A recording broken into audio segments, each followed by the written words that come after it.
Okay guys, let's get started. There's not a lot that I want to show you today. I just want to show you a few things. I'm going to use a PLC itself. I will just use the Click programming software. And you know what, actually, let me try changing the resolution for the sake of the video. If I change display settings, I should be able to change the resolution down a little bit so it zooms in. We're at, let's try this. That's better. You can see it a little better there. So what we're going to talk about today are timers and counters. Timers and counters are very closely related, especially in Rockwell. The basic difference between them is that a timer automatically increments its count, whereas a counter counts events. And we need to talk about edge triggering and what that means. But we'll start off with just adding in a timer. So if you look over on the right-hand side, we've got timers listed here. And I'll mention another thing. In fact, some groups already tried to do, I think it was you guys, that said, couldn't we just time how long something's happened since an event occurred before we decide to trigger an output? You can, but that's typically the wrong way to go. A lot of times students will try to use timers in a way they shouldn't. But I'm getting ahead of myself. Let me show you what a timer is and how to use it. So I'm just going to drag the timer instruction over. The timer is an output instruction. And basically it's like a delay. It's like you press a button, you want a delay to occur, and then the output to go true. You can think of it that way. So timer number, we can select any timer we want. If you notice, it's all in the what I would call the timers file. You can choose any timer number you want. If you reference the same timer more than once, though, be careful about that because you may or may not want that timer to run. It's kind of like having the same output on a different ROM. Remember how the software will warn you about that. There are reasons for doing it at times, but most of the time it's a mistake. Set point is just how long the timer will run before it's done. So it's kind of like setting an egg timer, okay? So let me cancel this. You can either type in a number here, just a value. It's an integer value, that's what that I stands for. 0.01 doesn't make any sense. I can't do that because the units I'm using are milliseconds. We can't have a fraction of a millisecond in this terminology. If I need a fraction of a millisecond, well, looks like I'm out of luck because milliseconds are the finest unit that this particular processor offers. It doesn't offer nanoseconds, for example, or microseconds. So 100 milliseconds would be how long? 0.1 is a tenth of a second. If you look at milli is 10 to the negative third. So 100 times, well, 100 divided by 1,000 would be 0.1. So this is a tenth of a second in length. Let's see, what if I said seconds? 0.1 seconds. It doesn't like that. Can't do that, right? Because again, I need an integer value here. Now, it doesn't have to be a number that you type in. Anywhere that there are numbers in the processor, which are the DS file, you can pick up any constant you want. So you could put in a constant here into that address and use it. So if I go back, this is an integer value. I can read or write it. Now notice, if I were to type in something, let's say I choose edit mode and I type in, here's what I've seen students do or try. Okay, and then say okay, and they wonder why DS1 is not making the timer run for a tenth of a second. That's because this is the nickname. This has nothing to do with how long the timer will run. DS1, if you're familiar with any other programming languages, think of these DS addresses as simply places that are variables. So you can set those variables, you can change the variables, you can compute what the variables should be. Okay? So I would just say it, let's see if I choose edit mode, I might call this delay time 1. Okay. Now I have to set that variable somewhere in my code, so I'm not going to do it that way. I'm going to just put in 100 milliseconds here. Better yet, why don't I just put in 2 seconds? Well, no, I can't run this code, I forgot. I have to have the PLC attached. Okay. So 100 milliseconds. Now if you look, there are some options associated with this timer. The option, the first default setting is an on delay timer. So how does this work? Well, let me go ahead and put the instruction in and I'll show you how it works. basically what we'll do is we'll put instructions, let's say maybe just a switch input. Okay, so we'll call this limit, or let's just call this upper limit switch. And there's some common abbreviations. For example, most people would not put limit switch spelled out like that. They'd put LS instead. And everybody knows that LS is limit switch. PB is push button. Okay, so upper limit switch. So pick up mode, I'll choose that one, hit OK. There we go. And here's what would happen with this. Now, of course, I need an end statement, which I think is very odd, but it's just a freak feature of this programming language. You just need an end statement at the end of your run. Not because it actually ends there, just because that's what they want. Here's what would happen. When this address goes true, which is attached to, let's just say, a normally open push button, when that address goes true, this will pass power and will enable the timer. In other words, the timer will start running. This is like turning on the timer. Okay, it's starting it. And what the timer will do is after the enable signal to it has gone true, there's just a delay, which is the set point, which in my case is 100 milliseconds, before the timer's output turns on. Does that make sense? So it's just a delay. Now here's one thing about it. With this timer, because of the fact that it's set to not retain its value, let's say that I'm playing around with this switch and I'm just pressing it as quickly as I can. And for the sake of illustration, let's make this timer a 10-second timer. Okay, so that way it's a decent amount of time. I can easily push and release the button in that 10 seconds multiple times. When I start by pushing the button and holding it down, power will pass, this timer will start running. And its current value will be in an address called TD1. Okay, that's where its accumulated value would be retained or would be stored. As I release the button before the 10 seconds have elapsed, what will happen is the timer will stop counting up time and TD1 will be reset back to 0 because it's not a retentive timer. So now I've got to hold the button down for a full 10 seconds before the timer is done or sends the signal on. Does that make sense? Now, if that's a problem, if I'm trying to get this timer to count up the amount of time that the switch is on, then I need to retain the accumulated value. And so I'd have to choose the opposite option. That's not the normal scenario. Most of the time we just leave it where the time is not retained, or the accumulated time is not retained. There are applications where you might need that. There are also so-called off-delay timers. An off-delay timer is opposite of an on-delay timer. Basically, the timer will be off initially. When the enable signal goes high, which in this case is just a switch going true, when the enable signal goes high, the timer output will go high immediately.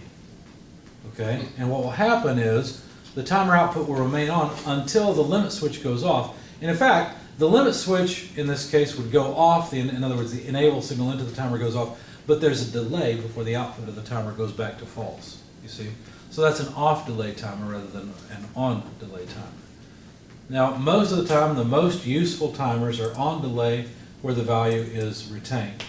An off-delay timer doesn't make sense to retain the value, so on-delay timers are the only ones that have the option of retaining the accumulated value. Does it make sense so far? Now, how would you use these?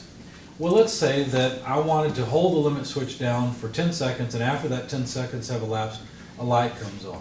Okay, so let's say I wire up a light to address 1. I'll call this timer done lamp. Choose that address, hit OK. All right, now how will this come on when the timer's done? Well, it's pretty easy. You use the timer itself. Go to the timer file, choose timer 1. Notice it's a bit in this case. I hit OK. And so this is a bit associated with this timer. It's this one right here. It's the bit that is set when the timer is done running. If I click on the timer itself and go back, I'm referring to that bit. So this is a little different from the Rockwell automation standard. In Rockwell automation, the timer is not this instruction here. The instruction is just something that causes the timer to increment when the rung preceding the timer is true. In other words, when the enable is on. And instead, there's a bunch of memory addresses associated with it for the preset value, the accumulated value, the bits, like the done bit, the enable bit, and so on. There's not an easy way I know of to tell whether or not this timer is running in this language. However, you could do this if you really needed to. Let's see, that's not going to work. So I want to go that way. Let's see if it'll let me do this. Let's just put it as a bit in memory. I don't know if this will work.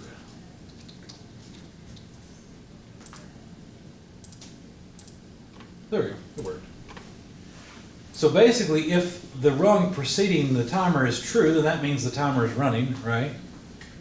And so we could do it this way. We could say this is an output that means that the timer is running. Now, I'm not sure if we can do this. I'm going to try it. No, I didn't like that. Okay, that's fine. Is the timer really running, though, once it's done? In other words, once the timer has reached 10 seconds, is it still running? Well, not really. So how could I make a bit in memory that represents that the timer has been enabled and is running, and when it's done, it's not running anymore? Well, maybe I could change my scheme a little bit. Get rid of all that. And I will go from here, extend back, and go up there. And then include a contact like that says the timer is not running.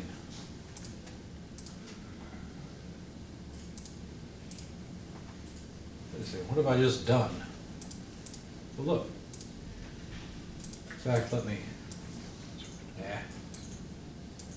change this just a little bit so it looks better.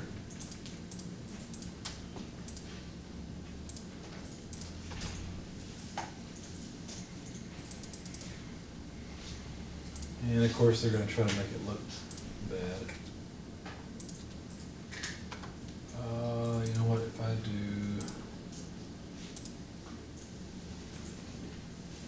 this,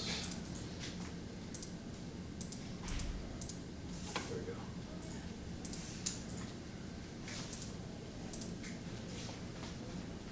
Erase those lines. Let's get to stop displaying all the warnings. Okay.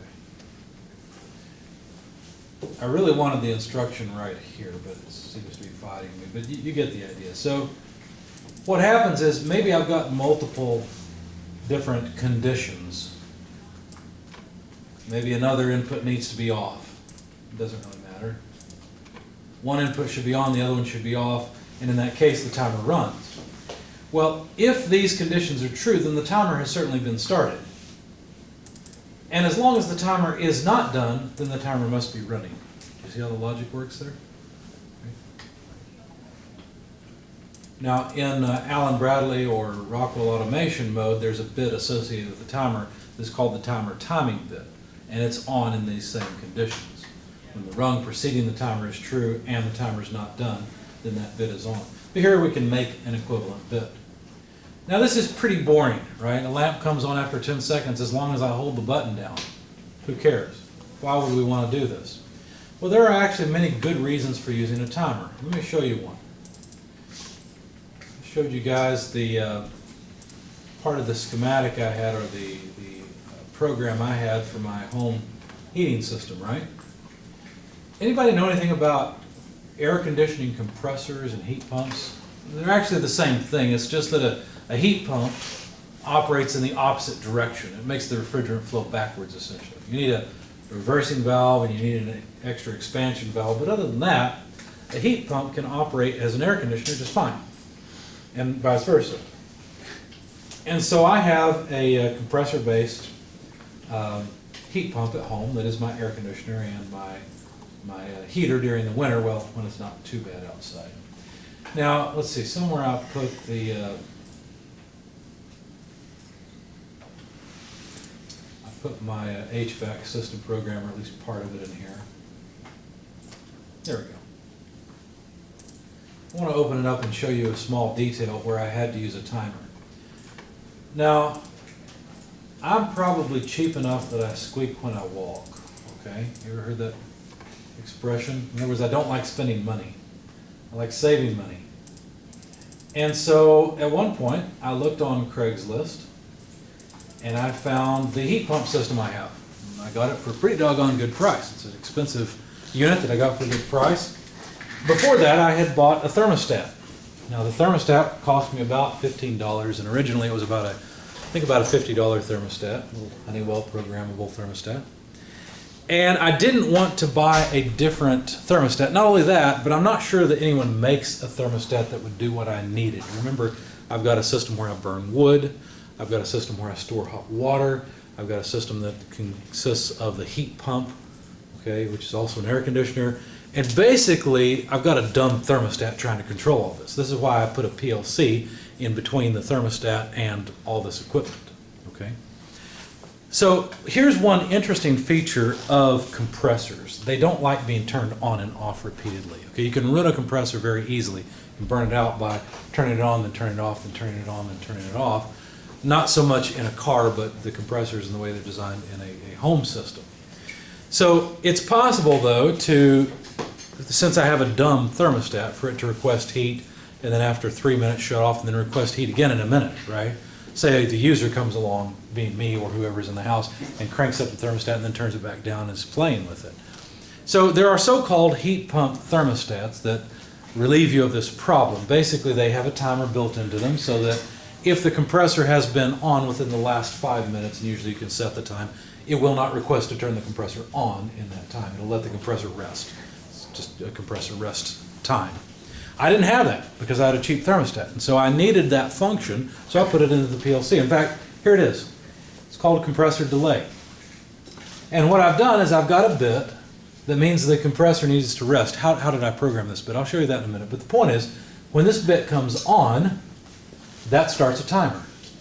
And when the timer is done, which it's set for 5 minutes, then the compressor can be requested to come back on, okay? How did I do this? Well, let me show you the compressor rest bit itself. I used a seal-in circuit. Now, the seal-in circuit turns on a bit whenever the compressor has shut off. Now, don't worry about low stage versus high stage. This is a multi-stage compressor. It's got 2 different levels. That doesn't matter. The low stage is what's always turned on at least. Okay, so I know that if Y1, which is an output, was on and turns off, then that means the compressor just shut off, regardless of anything else. That's what that means. And this instruction is a little different than the other instructions I've shown you so far. This is a trailing edge instruction. What that means is I don't care if the compressor is on or off. I care about when the compressor goes from on to off. Not off to on, but on to off. That's a trailing edge. Right? It's like a square wave.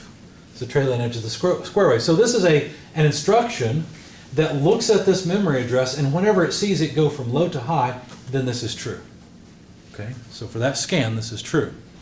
So whenever the compressor shuts off, because I know the compressor shuts off because I request it to turn on, right? Whenever it shuts off, this is going to be true. As long as the timer is not done, then seal in this bit. You see, this bit C1. Once that bit turns on, that actually starts the timer. And whenever the timer is done, then 5 minutes have elapsed, and we can reset the bit. Now I've got a bit that comes on as soon as the compressor goes off and doesn't turn off until 5 minutes have elapsed. And I can use this bit to block the compressor coming on again. Here, check it out. Right here, low stage compressor. The low stage is not able to be requested unless C1 is cleared, right? So all I've done is use a seal-in where I'm detecting a falling edge and a timer to give the compressor a rest phase of 5 minutes. And if that's not enough, all I have to do is go in and change the time right here in this timer, right? So this is a practical application where a timer is needed. There's no there's no sensor I could add to the system besides a timer, because I simply need a certain amount of time to elapse after the compressor shuts off before I request that it turn on again, regardless of what the thermostat wants. Okay? Now, there are many times when students will try to use a timer instead of a sensor. For example, I think it was some students last time that were saying, well, with this garage door problem that you all have been working on, with this garage door problem, if we know how fast the garage door goes down, and we've told it to start, say it starts at the top, we've turned on the winding so that the garage door starts to close, couldn't we time how long it takes and just shut off the timer or shut off the motor after that time has elapsed? That's a bad way to go, because you don't know how fast the motor will go, you don't know how fast the garage door will go down, you don't know where it would start necessarily, so you can't just time it. Instead, you have to use the lower limit switch, right? There are many times where students will think, oh, I'll just use a timer to time an event, and when the timer has elapsed, and I'm pretty sure the mechanical system will have finished what it's supposed to do, and I can just go on about the program. Be very careful about that. Okay, anytime you're tempted to use a timer, make sure that it's time you want to sense and not an event, like the door closing. Okay, in this case, it was time that I wanted to sense, not some other event. Okay, any questions on this or how it works? All right, well, I could have also counted. I don't think I've got any counters in this program, at least not this version. This is a fairly old version. I've added quite a bit to it since this. But counters are similar to timers because counters can be used to count up things that happen. Okay, so let's add oh, and by the way, the edge contact that I showed you looks like this. You can choose whatever memory address you want. It can be a bit, it can be an input, it can be an output, it doesn't really matter. And you can either detect the rising edge, which is when the bit goes from off to on, or the falling edge, which is what I did, when the bit goes from on to off. And it's indicated by an arrow, of course. So you can sense that leading edge or trailing edge on to off or off to on. Anyway, there are other things like counters. Let me give you a counter number, CT1 for example. This is a count up counter. You could have a count down counter, or you could count up and count down. There's all these different things that are possible. Let's just say it's a count up counter. And the set point is just how far we want to go. So again, we can choose a number in memory, but notice now we've got DS, single words, and we have DDs, or in other words, double words. Double words are just twice as big as single words. You might wonder, what does that mean? Well, remember last time we talked about counting? We talked about counting in different bases. Well, an integer, or a type int, is typically a 16-bit word. Okay? So how many numbers can you count up to? What's the biggest number I could put in for DS1? What's the biggest value it could take on? With 16 bits, you can go all the way up to what number? 512. No, 512 is a lot lower. That's 9 bits. 1024. 1024 is 10 bits. Double it again. 4096. 4096 is 12-bit, I think. 16 bits, it turns out, is 65535. So 65,535 is the biggest number. Is that enough? Maybe I need to count more events than that. If I need to count more events than that, I have to use a bigger number. Well, here are some variables that can hold bigger numbers. These are 32-bit numbers. Now, I don't know what the number is for 32 bits. You can calculate it pretty easily. Just take 2 to the 32nd power. That's how many numbers you can store. Subtract 1, and that's the maximum number you can store, because you have to store 0. 0 counts for one of the numbers. Okay? So I have an option of choosing a variable in memory, or I can simply type in a number. Maybe I want to count 20 bottles that go by. Okay? I hit OK. Now, it's pretty common to use an edge detection with a counter, because if you do this, counting some event, I don't really care. You know what? Actually, let me change this. If I'm counting the number of times that the limit switch is pressed, this counter won't work quite like I expect it to if I don't understand how it works. So let me explain. if I'm sitting here and pressing the counter, right, or I'm sorry, pressing the limit switch, the counter is actually going to increment its count when this goes from low to high, you see? So really the counter is doing edge detection on this address. It doesn't, I mean, if I say I leave the limit switch closed, right? If I leave the limit switch closed, it's not like every time the PLC goes to the scan, the count will increment, okay? It doesn't work that way. The counter inherently looks for its input to go from low to high, and then it increments its count.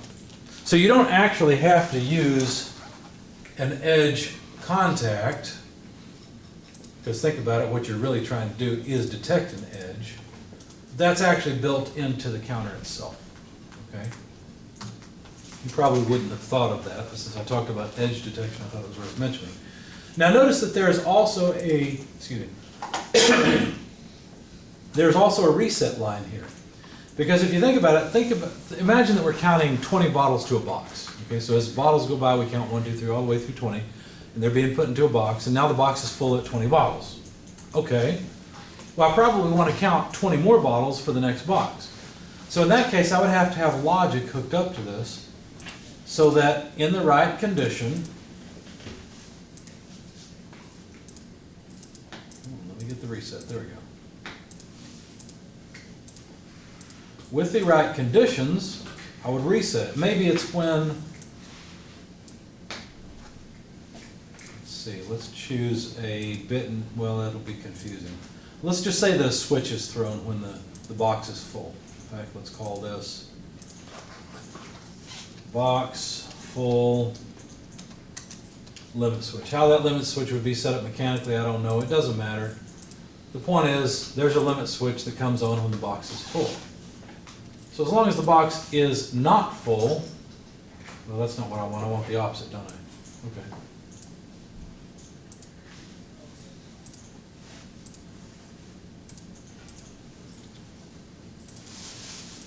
There. So now, whenever the box is full, the limit switch will close, and the counter will be reset.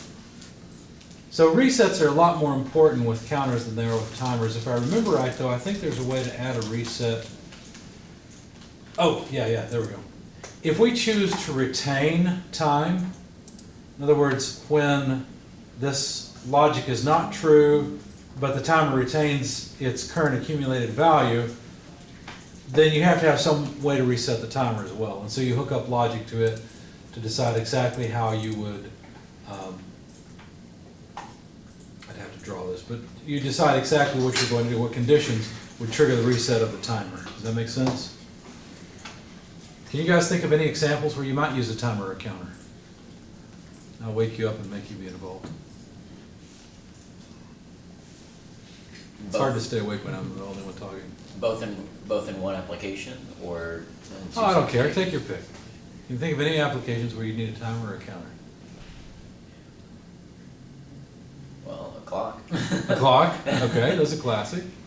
Are there any devices that we drive through every day that count up time? Stoplights. In fact, what we're going to do is eventually program a stoplight. So when you go through a stoplight, hopefully you go through the green version, right? When you're at a stoplight, it's counting up time, right? Now, of course, there's other sensors, crosswalk sensors for people, car sensors that modify the operation a little bit. But our next lab, not the one you're working on right now, but our next lab will be the stoplight lab, where we'll program a simple stoplight. And then probably after that we'll extend it, and we'll add some crosswalk buttons and car sensors and things. And you can now take out your frustrations, at least virtually, right? Because you sit at a stoplight and you go, why don't these stupid idiots add a sensor? Well, you'll get to add one at least, okay? Let's see how good you are at doing it. It's a challenge. Now, think about it a minute. What would you need to do in order to make some timers drive a stoplight? I mean, what is the order of the stoplight in the first place? Well, it goes green, yellow, red. It actually goes up, right? Green, yellow, red, and so on. So you need a timer to time the green time, a different time for yellow, and a different time for red, okay? How would you do that? Well, maybe you could use 3 timers, and you could so-called cascade them. I'll show you what that means in a minute. Yeah? What do you mean by times up? when you go through? I mean, the order, not times up. I meant that the lamps on the stoplight go from green to yellow. Oh. The order is yeah, up. I was overthinking. Yeah, that's fine. So technically, the timer does count up, right? It counts up in time. So how would you cascade timers? Let me just make a new program. And